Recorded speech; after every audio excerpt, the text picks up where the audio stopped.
दोषी कौन है? पलटू राम दोषी हैं, और कौन दोषी हैं? यदि बिहार में शैक्षणिक अराजकता फैलेगी तो मैं इसके लिए अमेरिका के राष्ट्रपति को तो दोषी नहीं मानूंगा, मुख्यमंत्री ही इसके लिए दोषी हैं।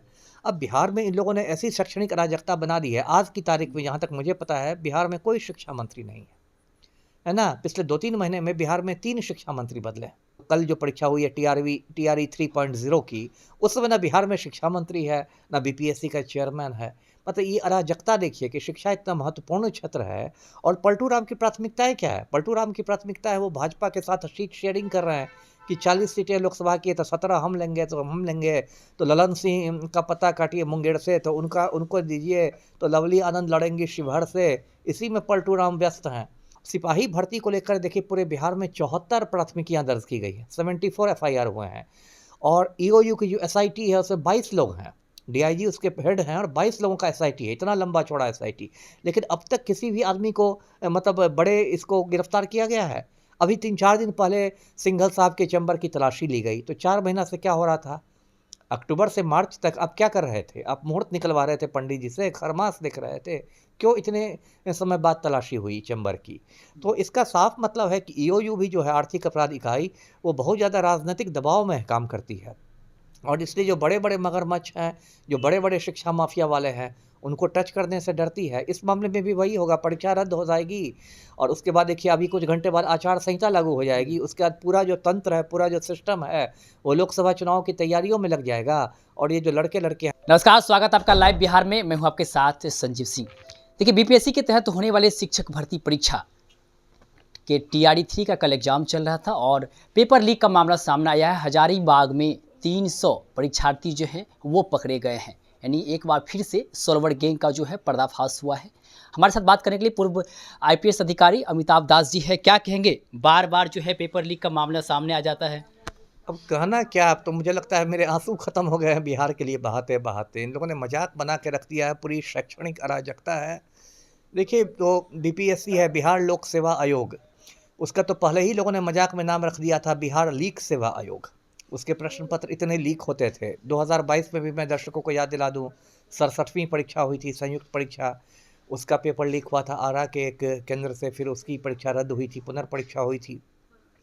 बीच में जब अतुल प्रसाद सर आए थे, बीपीएससी के चेयरमैन बने थे, तब थोड़ी स्थिति लग रहा था कि सुधरी है, क्योंकि जो टीआरई 1 और टीआरई 2 जो परीक्षाएं हुई तो उसमें काफ़ी सख्ती बरती गई और एक मतलब कमांड एंड कंट्रोल रूम बनाया गया बीपीएससी के ऑफिस में और सीसीटीवी कैमरे की मदद से पूरे बिहार भर पर नज़र रखी जा रही थी। तो कुछ उम्मीद बंधी थी कि बीपीएससी में चलो सुधार हो रहा है। लेकिन कल का जो मामला, मैं दर्शकों को बताऊं ये कल का मामला क्या है। ये झारखंड में हज़ारीबाग है और हज़ारीबाग में एक कोहिनूर बैंक्वेट हॉल करके, मैरिज हॉल और बैंक्वेट हॉल है, जहाँ से शादियाँ होती हैं। तो पुलिस को सूचना मिली कि वहाँ 200 से 300 तक लड़के लड़कियाँ इकट्ठा हुए हैं और बड़ा मतलब संदिग्ध उनका लग रहा है।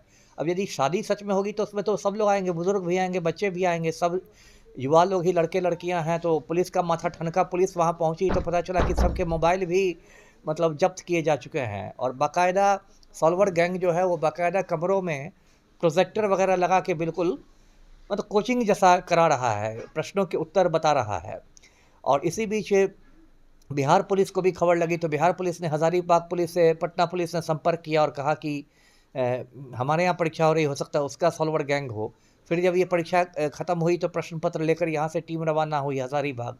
तो मेरी सूचना है कि प्रश्न पत्र का मतलब मिलान भी हो गया, तो उसमें कई लोगों की गिरफ्तारी हुई है। लोग तो कहते हैं कि 200 लोगों की गिरफ्तारी हुई है, अब इतने लोगों को तो खैर ठीक है, अब गिरफ्तारी हुई, मास्टरमाइंड भी पकड़ा गया है। तो पहली बात तो मैं आपके चैनल के माध्यम से मांग करता हूँ कि अभी के अभी इस परीक्षा को रद्द किया जाना चाहिए। इन मतलब बिल्कुल मजाक बन गई है परीक्षा, अभी रद्द कर। जी बोलिए। कहा भी जा रहा है कि यूयू जो है आज पटना, हाजीपुर और हजारीबाग में जांच के पश्चात जो है रिपोर्ट सौंपने वाली है और कहा जा रहा है कि पेपर जो है, पेपर लीक का जो मामला सामने आया, इसके बाद जो है परीक्षा को स्थगित कर दिया जाएगा।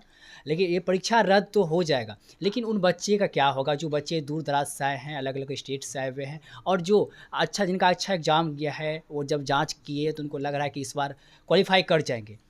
तो उसके भविष्य के साथ कहीं न कहीं ये खिलवाड़ हुआ, कौन दोषी होंगे? क्या सज़ा मिल सकती अब है? दोषी कौन है? पलटू राम दोषी हैं और कौन दोषी हैं? यदि बिहार में शैक्षणिक अराजकता फैलेगी, तो मैं इसके लिए अमेरिका के राष्ट्रपति को तो दोषी नहीं मानूँगा।